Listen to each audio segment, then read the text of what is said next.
Hi,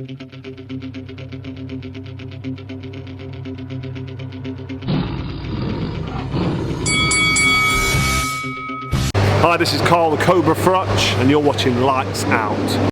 This is Faisal Khan for Lights Out, proudly sponsored by Spartans Law. It's a Sunday afternoon. Delighted to be joined by fellow Lutonian, Mr. Linus Udofia. Linus, happy Sunday. Good afternoon. How you doing? Yeah, I'm all good, man. I'm all good. Happy Sunday. Yeah, I'm all good. I'm all good right now, man. I can't really complain. How's everything going with you?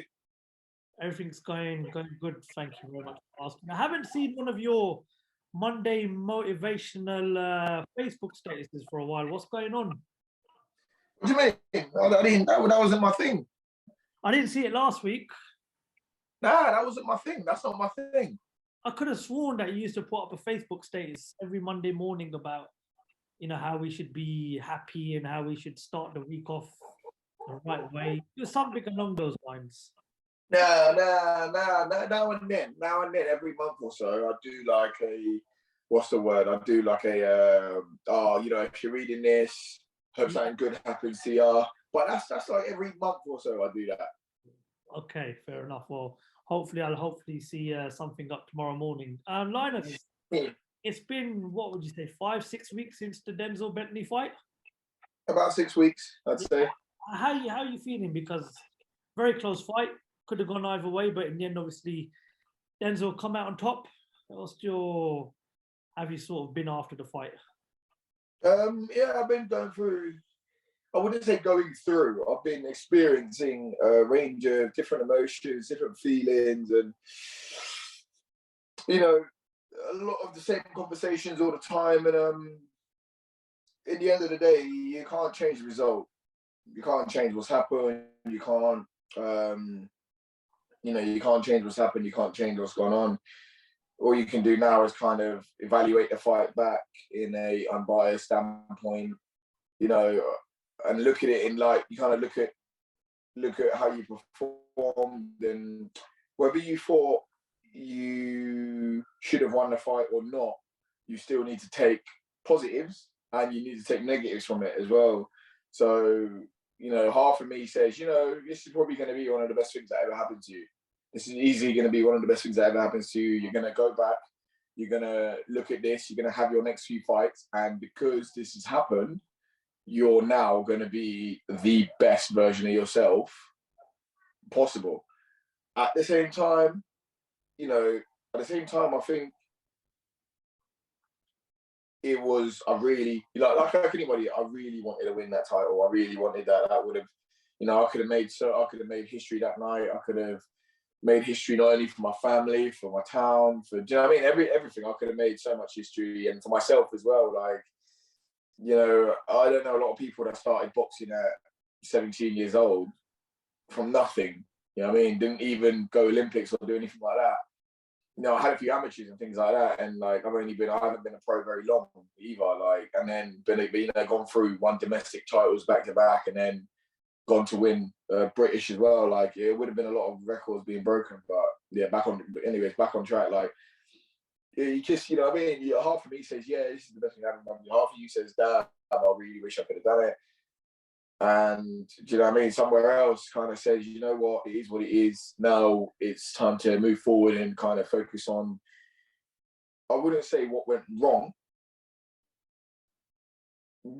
why they would have scored it for Bentley. You kind of got to look at it like that and go, you can't look at it objectively or subjectively in a sense of, I'm looking at it for myself. You have to look at it in a sense of like, okay, let's just look at this as a neutral person. Why would they be scoring it for him? What was he doing that was in other people's eyes successful?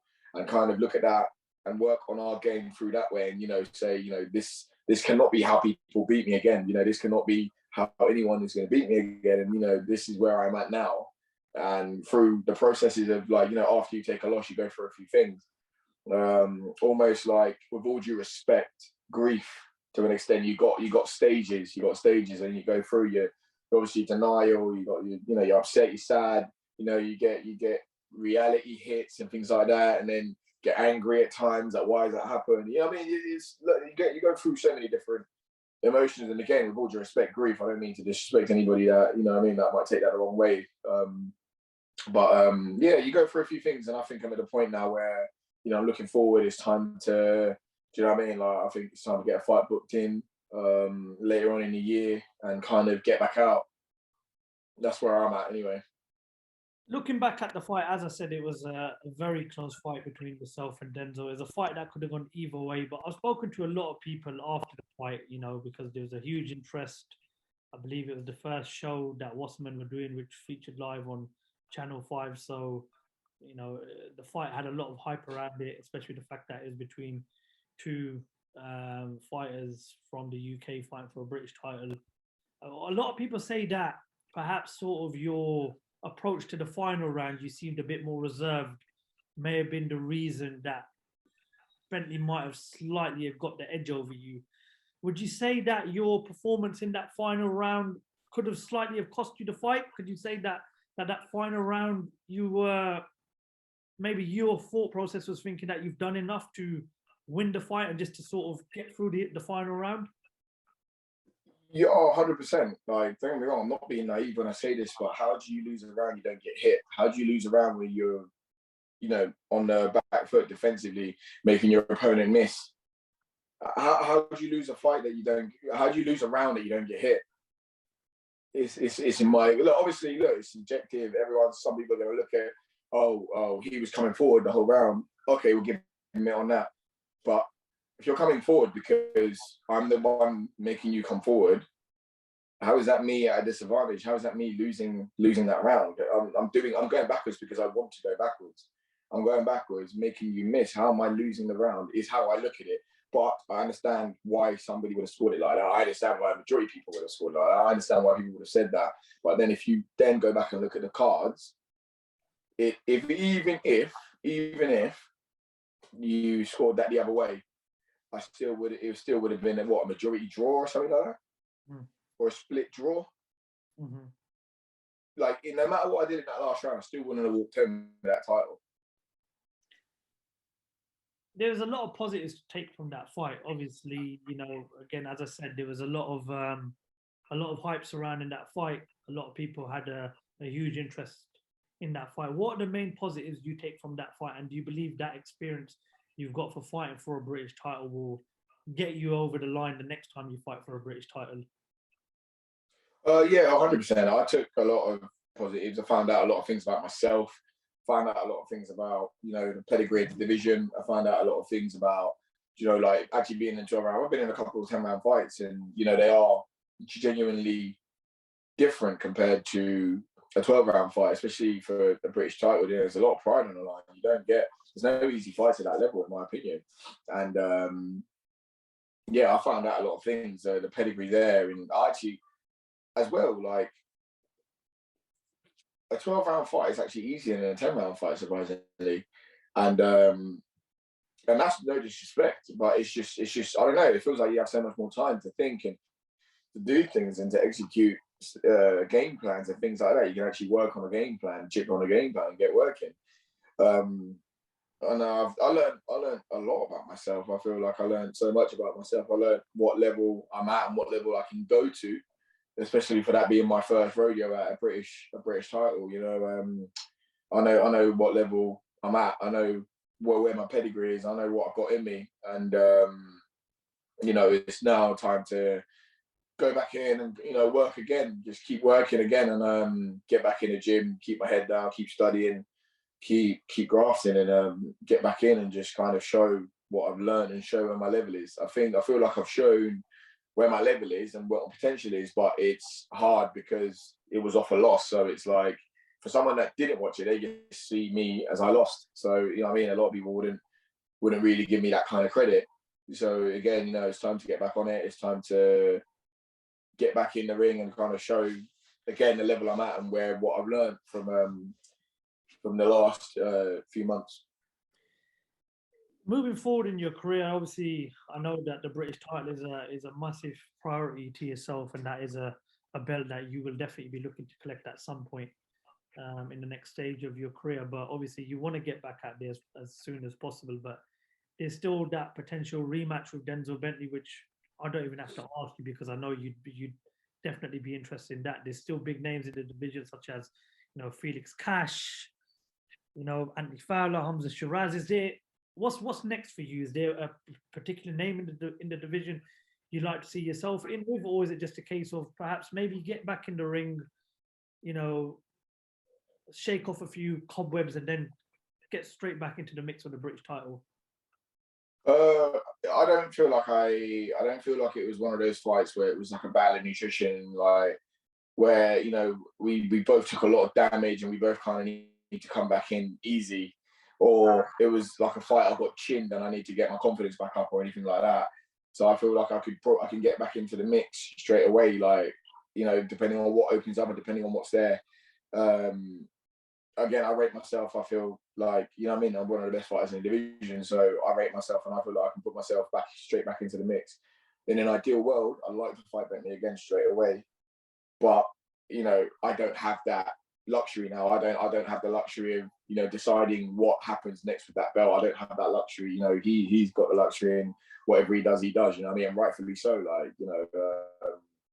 So, he's going to do whatever he's going to do. All I can kind of do now is, trust my management, trust my promoters, Wasserman, Salmon, Goodwin Boxing as well, Steve Goodwin, to kind of just see where we can go next and what the best move is now in this situation, assuming that the rematch isn't really on the table. Okay, right. Just want to get your thoughts on a few things. It was announced, obviously, at the back end of last week that Jake Paul will take on Tommy Fury at the beginning of August. I've never really asked for your opinion of Jake Paul and his current adventure in boxing, but first of all, just want to get your thoughts on that fight. And what have you made of Jake Paul so far, being a figure in this boxing world? I don't know. It's a hard one because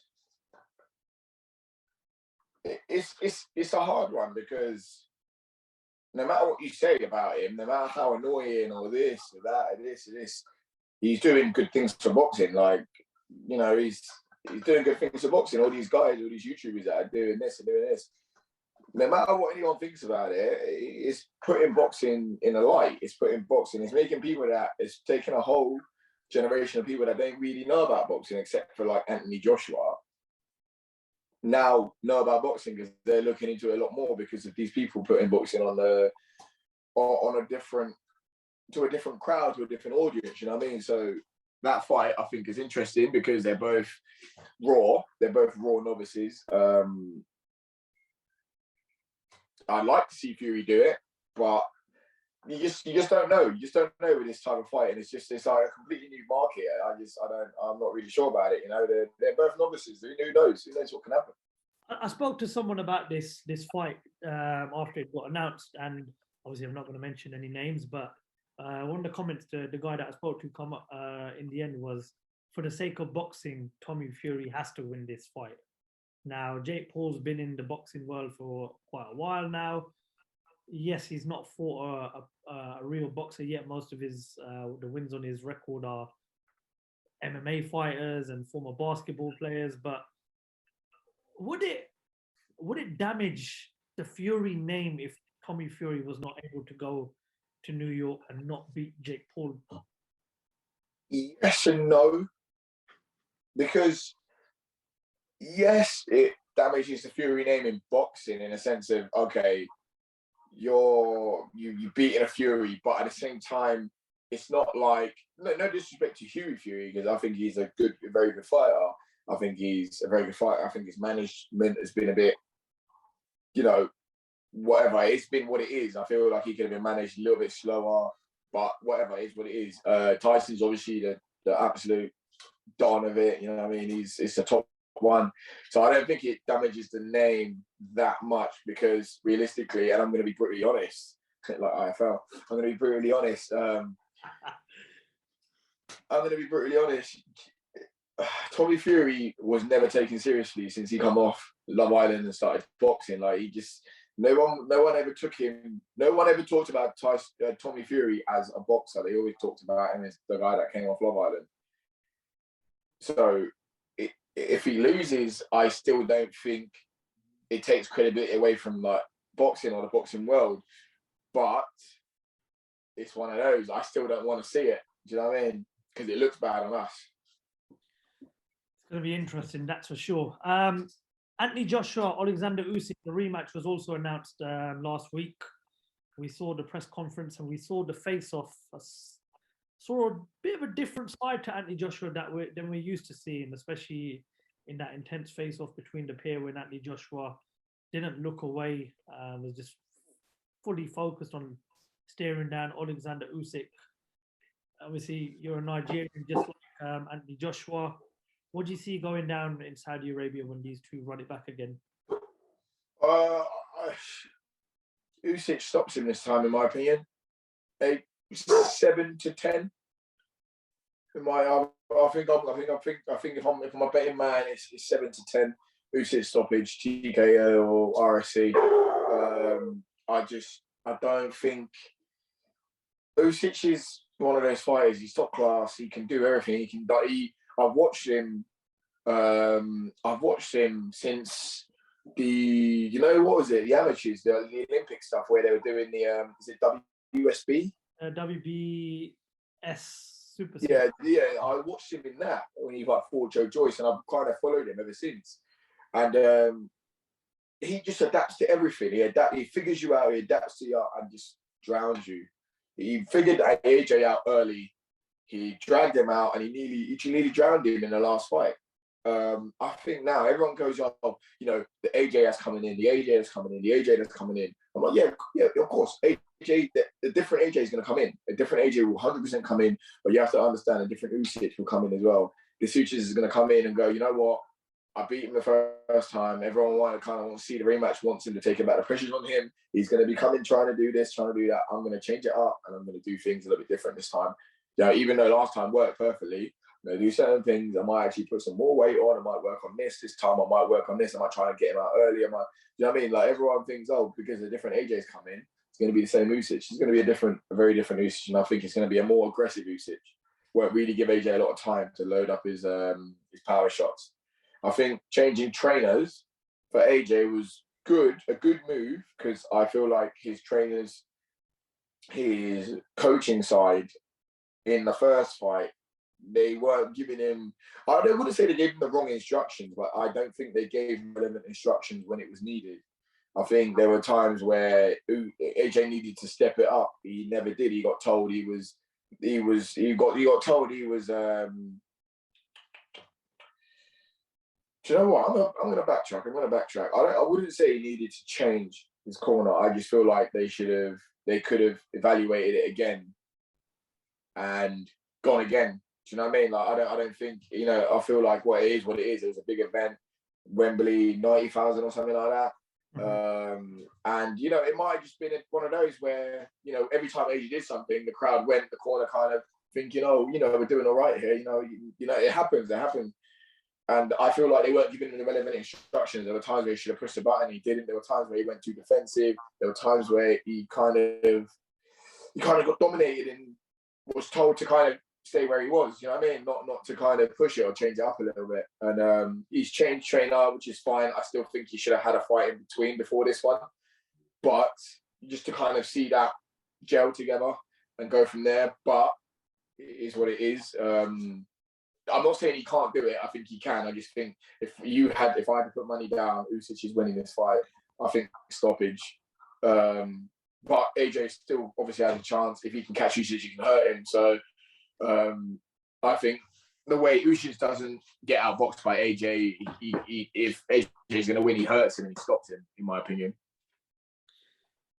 Well, it's going to be a really exciting fight. One fight I'm definitely looking forward to, and I can tell by the way you just summed up what you think is going to happen. I can tell that you're really looking forward to it as well. Linus, before we end the interview, is there anything else you'd like to add, mate? No, just I hope everything's good your side. The last couple of times we spoke hasn't really. I know you had some, if you don't mind me saying, some family problems, and I hope everything's all good. I hope everything's all right.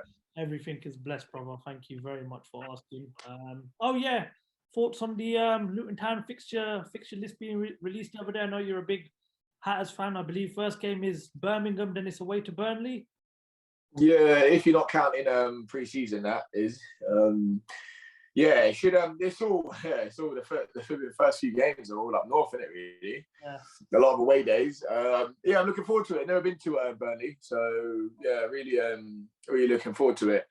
Just trying to work the days out at a minute, just to kind of see. Like before, obviously, season starts. Like, got a few. I'm going to go to some of the frees. Definitely going to the one at home, West Ham, I think. And yeah, there's a few games there. I just need to work out my calendar, especially as soon as in a couple of weeks I'm going into a camp as well. So it kind of gets hard, but we'll make it happen. We'll make it work. I love an away day. I love watching the town. So yeah, looking forward to it. It should be a really good season. Finished really high last season. Sixth, did playoffs. Weren't successful. Is what it is. Football. But I think again, it's one of those things that it wasn't great what the result was, but it made the whole league take it seriously.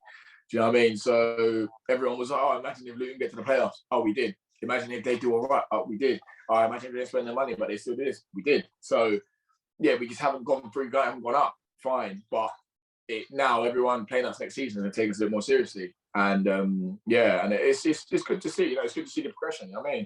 Like 3-4 years ago, we was in League Two. And you know what I mean? And we were one game away from going to the Premier League. It's funny what can happen in a few years' time, and you can't knock the effort that they gave. Lowest budget in the league, and then obviously just one game away from the Premiership. And hopefully, whoever the owners are, I mean, I don't know too much about the club, even though I live just around the corner from it. But hopefully, financially, they'll back Nathan Jones and they can push maybe for automatic promotion this season. Listen, you never know. I mean, look where Nottingham Forest were at one stage. Yeah. And then they climbed their way up, and now they're back in the Premier League. It's crazy. Talk to me about Liverpool, because I want to hear how you evaluate the season from a fan perspective, and then tell me about how you've handled players in the sense of selling and buying players. Let's start with the season. We won 2 trophies, and we were 10 minutes away from a Premier League title, and we were, I'd say, a striker away from a Champions League. This is a team that finished 4th last season before that never really spent much money up until January. I think winning 2 domestic cups and just missing out the big 2 trophies. If you can't say that's not a successful season, then I don't know what is a successful. I was never going to say that, but you've had this same team, bar Wijnaldum, and bar Wijnaldum. And if someone had said to you, "Oh, this season you're going to win the FA Cup and was it Carabao? Or what was it? Yeah.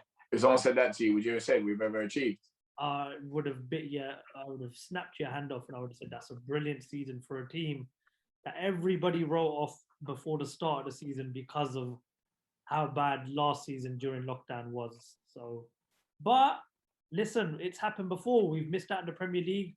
We've lost the Champions League final. What do we do a year later? Win the Champions League and win the Premier League. So, and we've got the managers to do it. So, we played every game. So what do you think? How do you, as a Liverpool fan, how do you feel about? Look at me interviewing you. How do you feel about? I won't say Darwin Núñez, because I think he's a good striker. I think he's Champions League wise. He's showed up. I remember, I can't be a hypocrite. I can't say he's not a good striker, because I remember I said when you lot played with Benfica. Mm-hmm. I said Liverpool were too leaky, letting him score that many goals. Yeah, he's a good player, but he scored way too many. This is why I said to him, I don't think Liverpool win Champions League because look what that striker did to him. And then you went and bought him. So now I'm like, well, I can't say shit, because I said, how good did I say he was when he played him? So I was like, okay, fine. Like, he's a good player. I still think you paid 40 million too much for him. But if he's the man, if he becomes that Luis Suarez, then you've made your money back. Now, the only thing I wanted to say was, how do you feel about Mane going? I am absolutely gutted that Mane is gone. I'm still upset till this day because you got to remember one thing. These last, was it 6 years or so, he's basically the man that started off the Klopp revolution. And I just think that Yeah, he did. the way He was one of their first signings, isn't it? yes, Was it him and Lallana? no, Lallana was a Brendan Rodgers signing. Oh, it was, wasn't it? Yeah. The way we're handling these big players and their contracts and letting them go for peanuts, like Mane went for 35 million, where if he's 3-4 years left on his contract, he's probably doubled that. And Salah is going to go on a free next season, where if he's tied down, you have to pay at least 100 million plus just to get Salah. So it's worrying, but we're replacing the players now. Darwin Núñez. I mean, you say you're replacing the players. They look good this year. Mm-hmm. They look good this year. Obviously, you got to. It's a hard one. It's a hard one. You're getting players from Portugal. Minamino, I really expected a lot from him. I expected so much from him, and he just never did it. Jota needs more game time, in my opinion. I think he needs more of a start than Luis Diaz does. Because I think he's fucking class. Yeah, but that Jota is class, in my opinion. He's class. Diaz is good, but Jota is class. You know why I think Diaz is good? Yeah, I always say this. This is why Championship teams that come up and they've never come up before do really well in the first season because no one knows how to play them. Yeah, Diaz, when he came in, no one knew how to play him. He come from a completely new league, and I reckon that's why Núñez would do really well because no one knows how to play him. No one knows how to play against him. Well, listen, all I can take from what I know of Núñez is those games against Liverpool and those games against Barcelona in the Champions League. And what I've seen, he looks like a quality player. But yeah, and you've got to go away to West Ham, and you've got to go to teams like that. We're not going to give you much time on the ball. We're going to be in your face. It's a different league, and the quality of the league. Remember, everyone's strengthening up as well. United, Arsenal, Chelsea, Tottenham. You know what? I have no worries of United, Arsenal, Tottenham, or Chelsea. My only worry is the team above us, and that's Man City. Because as long as Klopp and Guardiola are in the Premier League, it's going to be between those two for the next.